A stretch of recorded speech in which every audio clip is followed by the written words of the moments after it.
그럼 지금부터 하이라이트 장면 시연을 시작해 볼 텐데요. 무대에서 펼쳐지는 불멸의 고전, 뮤지컬 베르사유 장면 함께 만나보시죠.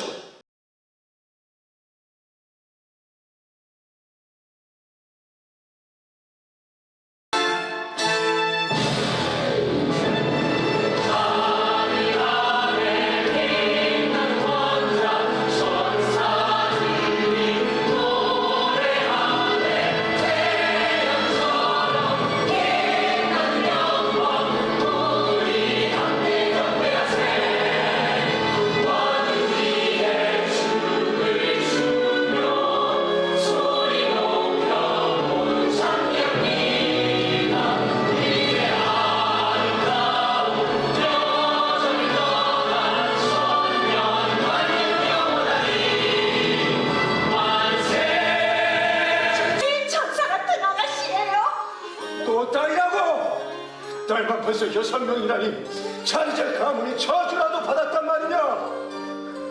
장군 집안의 여자는 필요 없다. 주인아를 알았던 걸까. 실망한 아버지 마음, 아니면 그런 아버지에 실망한 걸까. 울음소리 하나는 사나이처럼 힘차구나. 이 우아하고 예쁜 얼굴 성장하시면 분명. 좋아, 결정했다. 오스칼. 너의 이름은 오스칼이다. 그건 남자 이름인데요.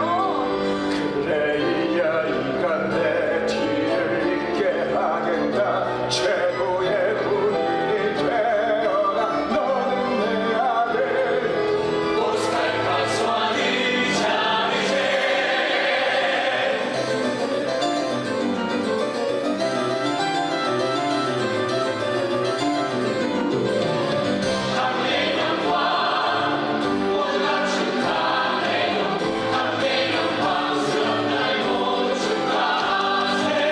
아 그래!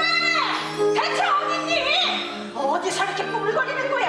왜 이렇게 재촉하는 거야, 할머니?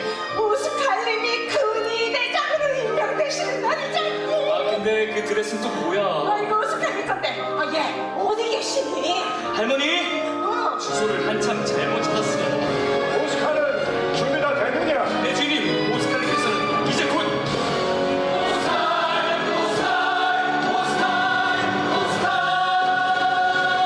당신의 오스칼 가문을 위해 그는 대장으로 국가에 부름을 받았으니 군인의 명예를 걸고서 왕실을 지키겠습니다. 저의 사명. 장스런 나의 아들 가거라 세상으로. 과연 오스칼과 그의 조국은 어떻게 될지 이어지는 장면 시연에서 계속해서 만나보시겠습니다.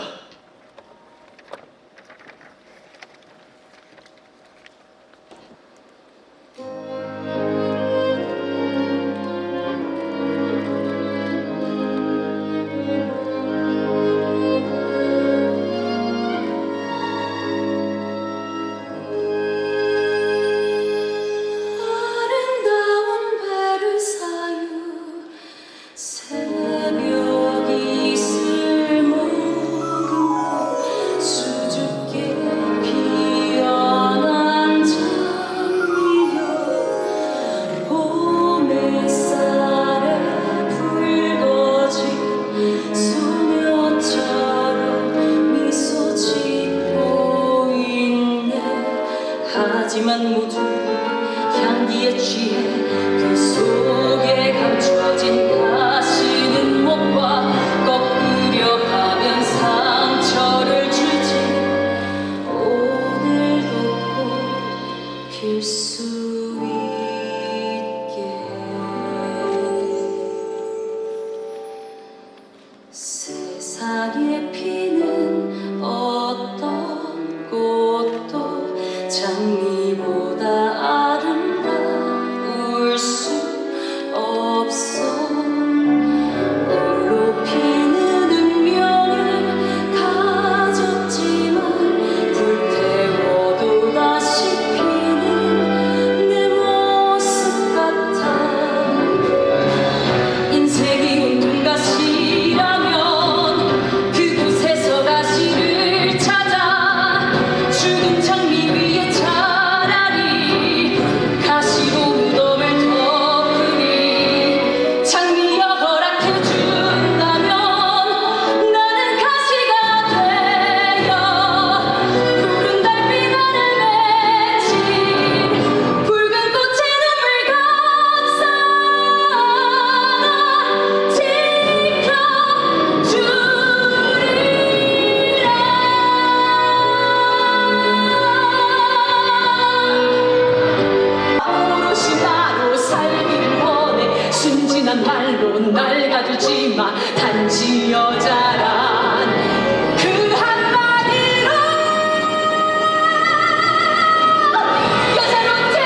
아주 기억에 남을 만한 넘버들이 가득 담겨 있으니까요.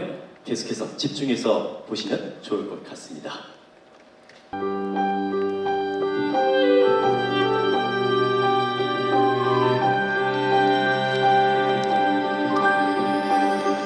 황금빛 머리카락 붉게 빛나는 제복 넌 페가수스 같아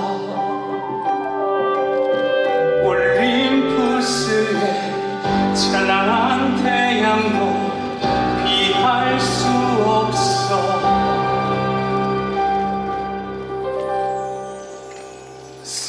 생각해보면 이제까지 난 너의 발목을 잡았어 참아야 해 조심해야 한다며 지켜만 봤어 하지만 오늘 만난 너의 모습은 이전과 달라 닮고 싶었던 모습 언제 이렇게 큰 나무가 됐나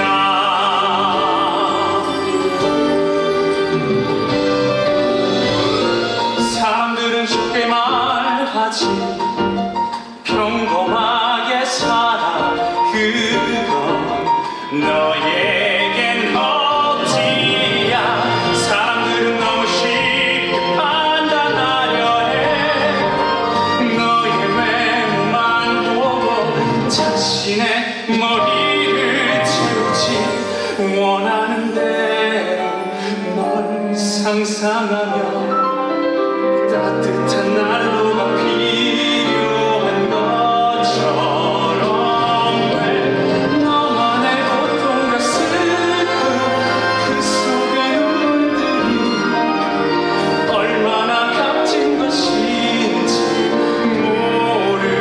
모르면서 왜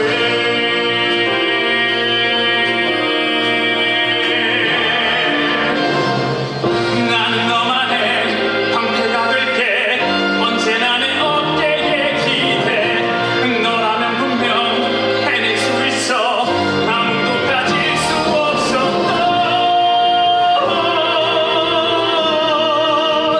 별을 찾아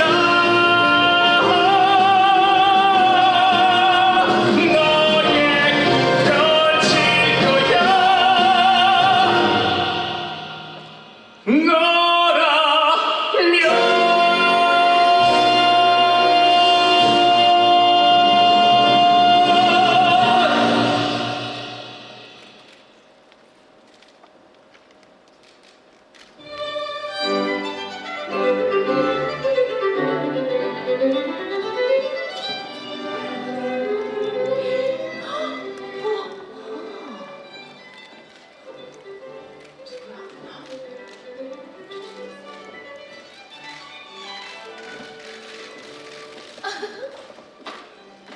이 아가씨는 누구인가요? 처음 보는 얼굴인데. 로즈리 인사드려. 반갑습니다. 로자리 라브리엘입니다. 저 먼 친척입니다. 뭔 친척? 다행이다. 샤를로트도 당신이 죽인 거야!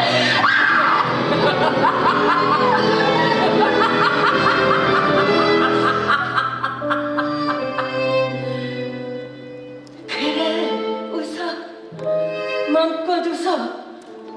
너희들도 바라는 거잖아. 내 숨 떠는 너희가 웃겨. 가난해도 사랑하면 행복해진다는 달콤한 거짓말 너희들도 믿지 않잖아.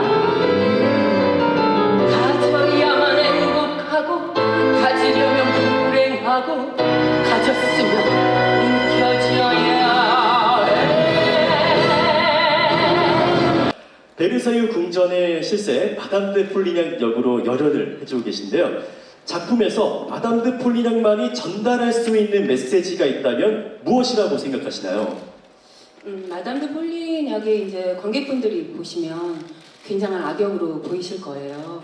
자기 딸을 또 뭐 돈에 팔아넘기고 또 어릴 때 낳은 딸을 하녀에게 또 떠넘기고 이런 인생을 살아온 여자라서 굉장히 악역으로 보겠지만 제가 생각하는 마담 드 폴리뇽은 정말 인간의 본능을 그대로 솔직하게 표현하는 여자라고 생각을 하거든요. 그래서 모든 사람들이라면 어떤 그 욕망 그리고 자기가 가지고 싶은 것들에 대한 어떤 욕심 이런 것들을 다 가지고 있다고 생각해요. 누구나. 근데 그것을 표현을 안 할 뿐이지 그걸 욕망을 표출하고 사는 그런 사람들이 좀 적을 뿐이지 그런 모든 인간에겐 다 적용이 된다고 생각하거든요. 그래서 제가 생각하는 마담 드 폴리뇽이 관객분들에게 어떤 뭐 일침을 가한다거나 그런 것까지는 아니지만 이 밑바닥에 깔려있는 어떤 본능에 대한 그런 마음들을 좀 흔드는 그런 여자가 아닐까 그런 생각을 많이 했어요. 너무 좋은 답변 감사합니다. 네, 방금 서지영 선배님께서 말씀하신 것처럼 잠깐 보셨지만 이제 권력을 위해서 어떤 것도 하는 여자로 나오잖아요. 그래서 악한 역할로만 보실 수 있지만 사실 그녀의 스토리를 잘 따라가보고 드라마를 잘 찾아보면 엄청 좀 치근하고 그렇게 살 수밖에 없었던 그녀의 삶이 조금 안타깝고 안쓰럽고 그런 부분이 있었거든요. 저는 연기를 하면서 그래서 그런 부분을 좀 많이 공감하고 표현해보고 싶었습니다. 자기 잘하는 사람인 걸까요? 네? 넘버 중에. 넘버 중에. 네. 사실 시대적인 것이나 아니면 시대의 반복이라고 생각을 하는 부분을 강조를 하고 있다고 저는 생각을 합니다. 원작은 그 4명의 남자와 허구의 인물인 오스칼이 역사적인 아주 현실적으로 역사적인 배경 속에서 만화가 이루어지고 있잖아요. 근데 저희 작품은 연출님께서 그 부분 로맨스보다도 진정한 진실과 정의 그리고 그것을 찾아가는 인간의 인간애를 현실로 좀 다가갈 수 있게 관객분들이 다가갈 수 있게 그 포인트에 중점을 하신 것 같고요. 그래서 저희는 이 만화랑 다르게 페르젠의 역할이 크지 않습니다. 네, 로맨스를 크게 다루고 있지 않기 때문입니다. 때문에 저희는 앙드레와의 우정, 사랑 그 속에서 성장해가는 인간적인 과정이 가장 크고요. 그래서 전 2가지를 뽑고 싶은데 하나는 그 친구로서 내 스스로를 알아가는 한 번 더 알아가는 넌 내게 주기만이라는 넘버가 되게 중요하다고 생각을 합니다. 사람은 부딪히고 서로의 그 부딪힘 속에서 성장하고 연출님께서도 의도하시는 바가 갈등하고 싸우고 이해하고를 반복하면서 성장해가는 부분을 표현해보고 싶으시다고 하셨거든요. 그래서 그 부분에서는 앙드레와의 넌 내게 주기만이라는 신이 중요한 포인트인 것 같고요. 네, 다 중점적으로 열심히 하고 있지만 그 부분을 최대한 복잡, 미묘하게 잘 살려보고자 노력을 하고 있습니다. 그리고 또 하나는 베르사유의 장미라는 넘버인데요. 오늘 유지 씨가 시연을 했고요. 많은 분들이 그 넘버가 어렵다, 와 어렵겠다 라고 많이 보시는데 사실 메시지가 갖고 있는 부분은 그래서 베르사유의 장미, 네가 허락해준다면이라는 그 장미 대상이 누구냐라는 질문도 많이 갖고 가시는 걸로 알고 있어요. 이 안에서는 본인이 내가 이 국가와 그리고 중요한 것을 지키는 자로서 나는 군인이다 라는 자부심을 갖고 있지만 한켠에 사람들이 이야기하는 근위 장교는 정말 장식 인형인가? 국가를 위해서, 조국을 위해서 힘을 쓸 수 있는 자가 아니라 그저 장식 인형인 것 뿐인가? 라는 갈등을, 물음표를 던지는 노래가 바로 그 신인데요. 그 물음표와 함께 하지만 내 자리에서 나는 이렇게 아름다운 꽃이 필 수 있는 지키고자 하는 존재로 난 있고 싶다. 최대한 노력하고 싶다. 네, 질문과 함께 다시 다짐을 하는 신이거든요. 그래서 그 넘버에서 베르사유의 장미라는 것은 실제로 내가 지키고 있는 이 조국 그리고 망과이기도 하지만 무대에서 관객분들에게 하는 말인 것 같기도 합니다. 당신들이 허락해준다면 내가 당신들을 지킬게. 이상입니다. 네, 그래서 이렇게 2곡을 선정해 주셨는데 김지우 배우도 역시 있을까요? 네, 우선은 저희 주연 언니가 설명을 너무 다 잘 해주셔서요. 제가 조금 더 거기에 저의 생각을 말씀을 드리자면 저 같은 경우도 넌 내게 주기만이라는 넘버를 가장 그래도 만화 원작으로 가지고 있는 마음과 비슷하면서도 훨씬 더 세련되고 은유적으로 표현을 잘 하지 않았나라는 생각을 가지고 있는 넘버입니다. 원작에서는 직접적으로 입으로 내뱉어요. 나의 안드레가 위험하단 말이야 라는 말을 자기가 내뱉음으로써 아 내가 안드레가 가지고 있었던 감정이 이런 거였구나 라는 걸 깨닫지만 저희 공연에서는 그 커다란 빅 넘버 안에 가지고 있는 가사에서 어쩌면 그건 두려움일까 어쩌면 그건 나의 또 다른 마음이라는 가사들로 굉장히 직접적이지 않으면서도 직접적이게 표현이 되는 부분들이 있어요. 저는 그 부분들이 앙드레를 향한 마음에 있어서 굉장히 세련되게 아주 예쁘게 어떻게 보면은 너무 드러나지 않은 그 오스카르의 속마음을 가장 잘 표현하고 있는 부분이 아닐까라고 생각을 하고 있습니다. 네, 좋습니다. 정혜진 배우분도 한번 말씀해 주시죠. 네, 제가 생각하는 오스카를 잘 표현하는 넘버는 주연 언니께서 뽑으셨던 베르사유의 장미이고요. 그 씬 자체가 오스카르의 고뇌와 고민이 많이 담겨 있는 것 같아서 뽑았습니다. 그 왜 프랑스의 이 격동의 시기의 이야기가 많이 영화로, 만화로 다뤄지고 있는가에 관한 질문을 저 스스로도 많이 하게 됐습니다.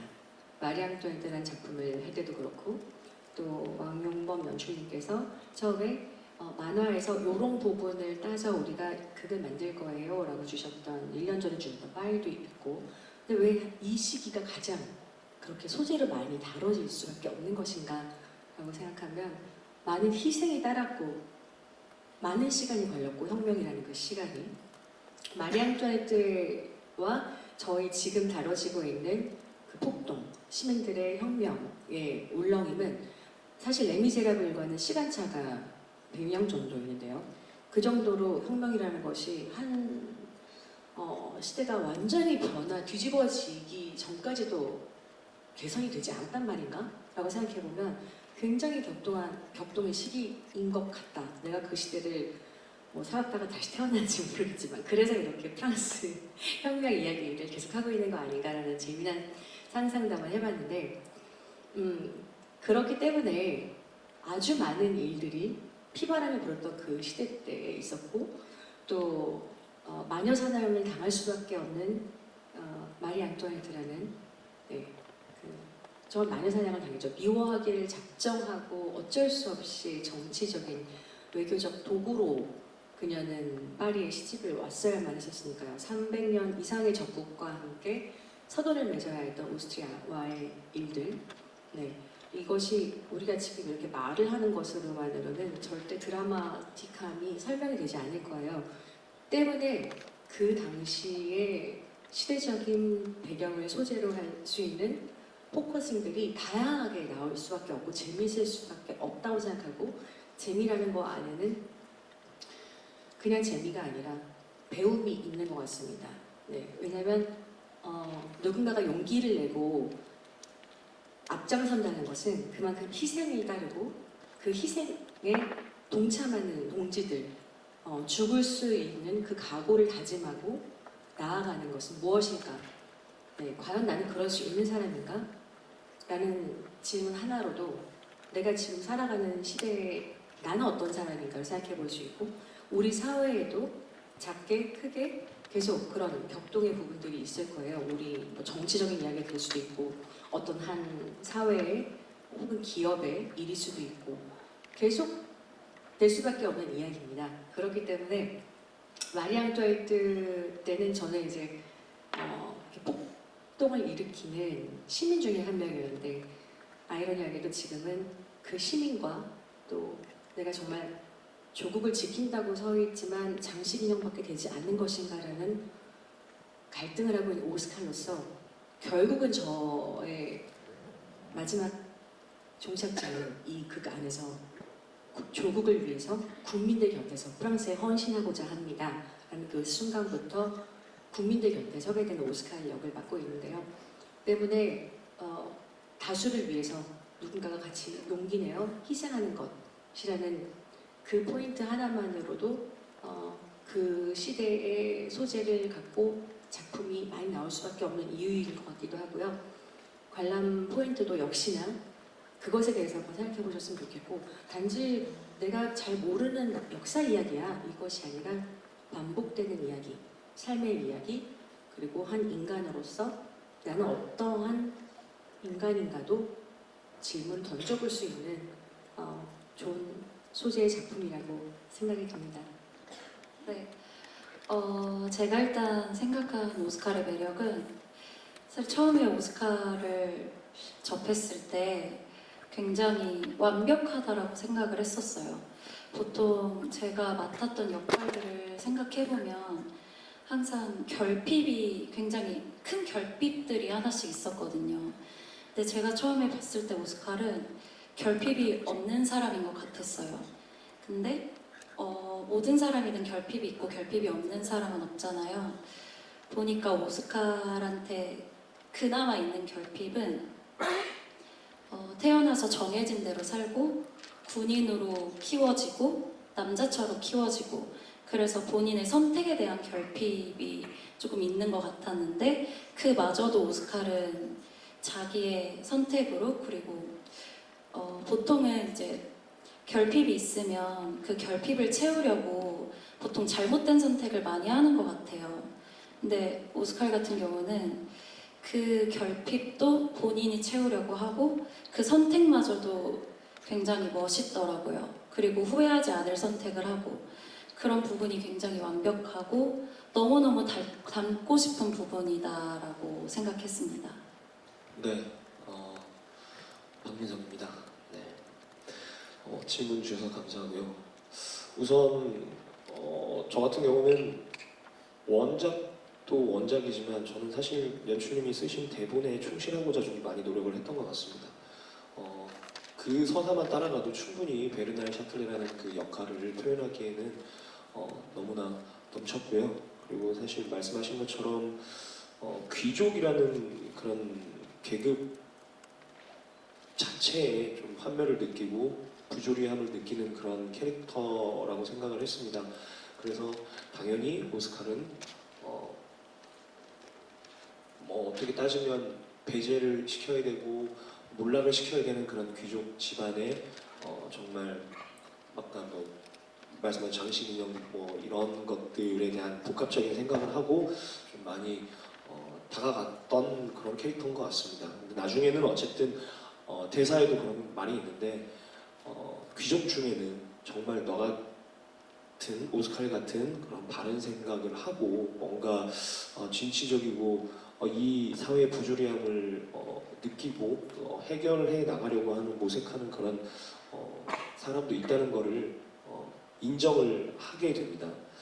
그런 시점에서 보면 굉장히 인간적으로도 동경을 하고 매료되는 그런 지점들이 있었던 것 같습니다. 네, 좋습니다. 서영택 배우님께서도 이번에 또 뮤지컬을 함께하게 되셨잖아요. 소감도 함께 들어보면서 그런 배역적인 부분도 말씀해 주실 것 같습니다.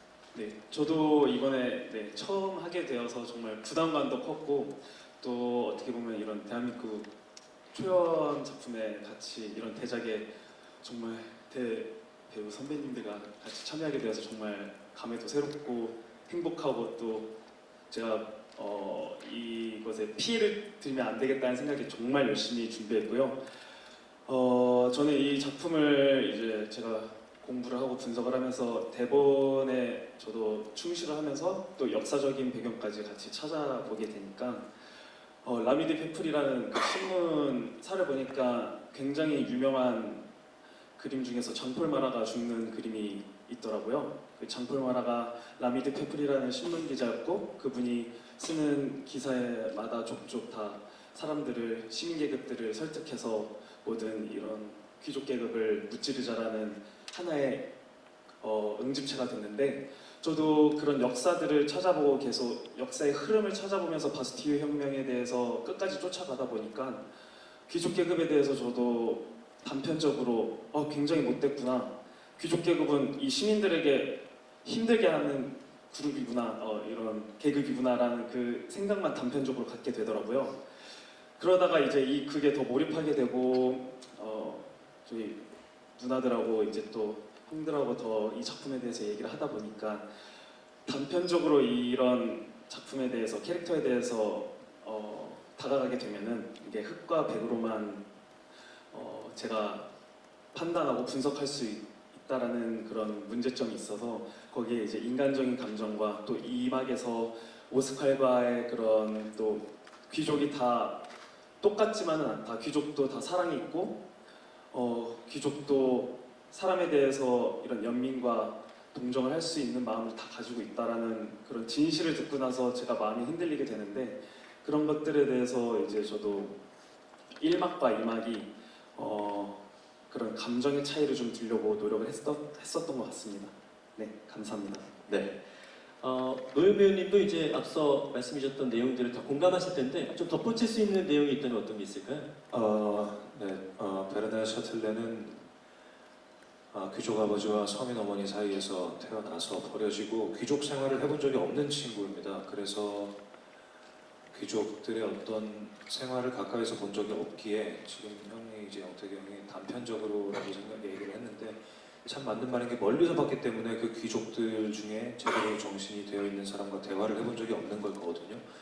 그래서 이제 이 집에 와서 사랑이라는 키워드와 단편적이다라는 키워드가 참 와닿았는데 어디에 가나 인간들 사이에는 사랑이 존재하고 앙드레와 로자리도 저와 비슷한 상황에서 귀족 집안에 들어와서 살고 있는 걸 보며 많은 생각이 들었을 거고 그 와서 총 맞은 날부터 나가는 며칠 사이에 베르나르의 정신 상태가 굉장히 많이 바뀌었을 거라고 생각을 합니다. 그 사이에 이 작품에서 아까 말씀해 주셨지만 러브보다는 사실 저희는 이제 인류의 어떤 정의, 자유를 먼저 외치는 성향이 강한데 생략되었지만 저희들 사이에서는 안에 굉장히 러브를 가지고 있어야 캐릭터가 변화할 수 있거든요. 그런 생각들을 많이 하면서 조금씩 감정을 바꿔가지 않았나라는 생각이 듭니다. 네, 감사합니다. 네. 이렇게 답변들을 들으니까 얼마나 배우분들이 많은 고민을 하면서 이 작품을 준비했는지 알 수가 있는 것 같습니다. 네, 질문 감사합니다. 거듭 말씀드리지만 너무 원작이 유명하면 무서워요.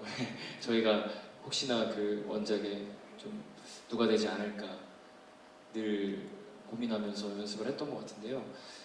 일단 앙드레 캐릭터에 대해서 되게 정확하게 보고 계신 것 같은데 앙드레는 사실 현실에서 존재할까 하는 캐릭터라고 생각해요. 왜냐하면 자기 자신보다 그리고 오직 삶이 오스카를 위해서 목숨까지 내바칠 수 있는 그런 선택들을 마지막에 이거 스폰가요? 그럼 나중에 보러 오시면 네 어쨌든 그렇습니다. 그래서 모든 걸 다 바칠 수 있는 존재이기 때문에 근데 어떤 캐릭터를 맡았을 때 과연 나는 이 캐릭터를 잘 표현할 수 있느냐 그럼 접점이 뭐가 있을까 생각을 해봤을 때 최대한 그녀 곁에서 그림자 혹은 뭐 공기처럼 늘 옆에 있는 존재 있잖아요. 내가 보지 않고 발견하지 않아도 늘 옆에 있는 존재고 근데 그것이 사라졌다고 느꼈을 때 이제 절대 볼 수 없다고 느껴졌을 때 오는 어떤 그 공허함 그리고 그런 허탈한 이런 모습들이 결국 오스칼에게 저의 존재 그리고 저뿐만 아니라 늘 오스칼 주변에서 오스칼을 지켜왔던 뭐 아버지부터 시작해서 유모 그런 모든 캐릭터들에 대한 어떤 또 감사함 그것이 결국 사랑으로 표현이 되고 그 받은 사랑을 귀족이 아니라 온 국민한테 표현할 수 있는 게 저는 오스칼이라고 생각합니다. 그래서 저희 작품의 주제는 결국엔 사랑인 것 같고요. 요즘 제가 첫 공에도 말씀드렸는데 사랑이 많이 사라지는 시대인 것 같습니다. 그럴수록 이렇게 따뜻한 작품 보러 오시면 진정한 사랑의 의미를 다시 한번 깨닫게 될 수 있을 것 같습니다. 여러분들이 또 오랜 시간을 끌면은 좀 힘들 수 있기 때문에 질의응답 여기서 마무리하도록 할 텐데 네, 마무리를 안 그래도 부탁드리겠습니다. 네. 저는 아까 그 혜준 배우에게 질문 주셨던 기자님의 질문을 듣고 그 연출님께서 만약에 이 자리에 계시다면 하고 싶으신 말씀이 그 질문과 이어지겠다라는 생각이 들었어요.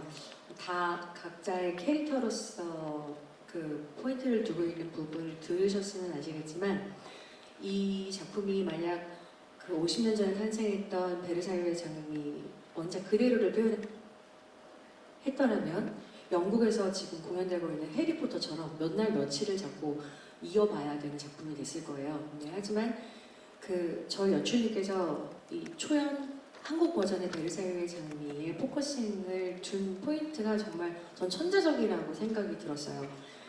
저희 공연이 생각보다 시간이 그렇게 길지가 않아요. 순삭하는 그런 작품이거든요.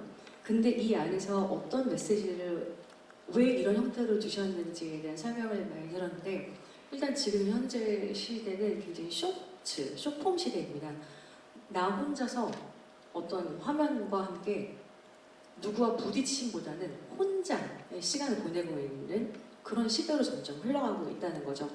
누구와 부딪히면서 그것으로부터 상처를 받고 공격적이게 되고 이게 아니라 이 작품에는 각자의 입장과 각자의 입장이 가장 크다라고 생각하는 건 시대를 막론하고 누구나 그렇잖아요. 내 슬픔이 가장 큰 것 같고 내 괴로움, 억울함이 가장 크다고 느껴지지만 그것은 본인만 생각했을 때 그렇습니다. 하지만 누군가와 마주치고 나와 전혀 달라서 내가 전혀 이해하고 싶지 않아, 이해할 수 없을 거야 라고 생각했던 이 모든 캐릭터 사이에서 앙드레는 유일하게 그 사이에 있는 접점에 있는 캐릭터이기 때문에 화해를 할 수 있고 또 귀족인 오스칼도 귀족이지만 태어난 건 신분은 이렇지만 이 사이의 접점을 사랑으로 화해로 다 같이 행복해질 수는 없는 것일까라는 질문을 끊임없이 이기적이지 않기 때문에 할 수 있는 거거든요.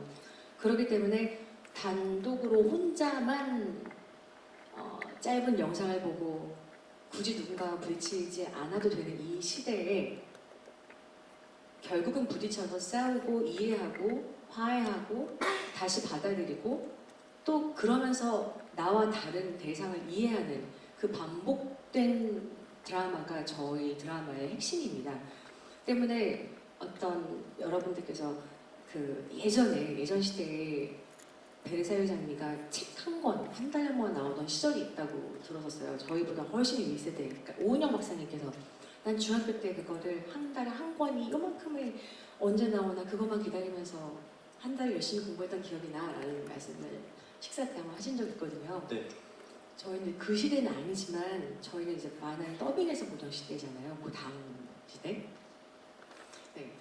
그래서 아무래도 그 원작 만화를 너무 사랑하시면서 기대하고 오시는 분들은 그 4명의 남자와 오스칼, 그 멋있는 오스칼의 이야기가 많이 축소돼서 아쉬워하는 분들도 많으세요. 근데 조금 전에 말씀드린 저희 연출님께서 이 시대에 살아가는 사람들, 부딪힘을 최소화하는 이 사람들에게 가장 인간으로서 살면서 인간적인 부분을 발견할 수 있도록 춤과 노래와 다양한 캐릭터로서 충분히 여러분께 좋은 시간을 그리 길지 않고 아주 지루하지 않고 아주 쌈박하게 드린 최고의 저는 이 시대의 작품이라고 정말 단언컨대 확신합니다. 그래서 자신 있게 저희 모두 다 이 공연을 너무 즐기고 있고요. 앞으로도 충분히 즐기면서 여러분께 최선을 다해 베르사유 장미 공연을 잘 해보도록 하겠습니다. 오늘 찾아와 주셔서 정말 감사드립니다.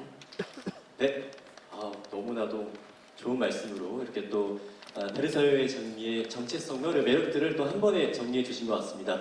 오늘 질의응답 시간은 아쉽지만 여기서 모두 마무리하도록 할 테니까요. 수고해주신 배우님들 이제 들어가시면 감사하겠습니다.